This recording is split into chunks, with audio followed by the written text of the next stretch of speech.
Elle est jeune, elle est hispanique, loin du cliché de l'électeur républicain. Francis Barraza incarne à la perfection le type de profil que le parti cherche à attirer.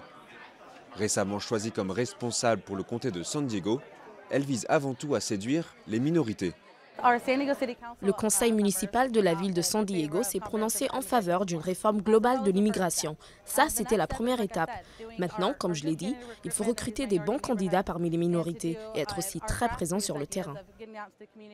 À San Diego, un tiers des habitants sont hispaniques.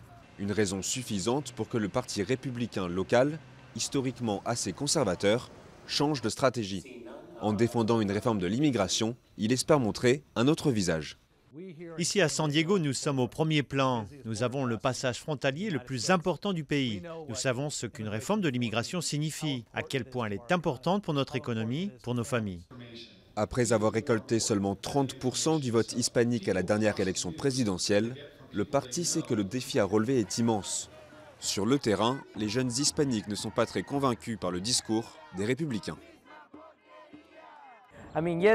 Oui, ils ont l'air de vouloir faire quelque chose pour réparer ce système brisé.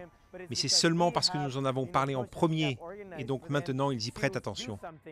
Face aux critiques, Francis Barraza demande simplement un peu de temps. Nous n'arrêterons jamais de nous impliquer au sein de la communauté et dans les quartiers défavorisés. Nous construisons donc les bases pour travailler à cela sans relâche. Les républicains savent de toute façon qu'ils n'ont plus le choix. Dans l'ensemble de la Californie, les minorités représentent désormais plus de la moitié de la population.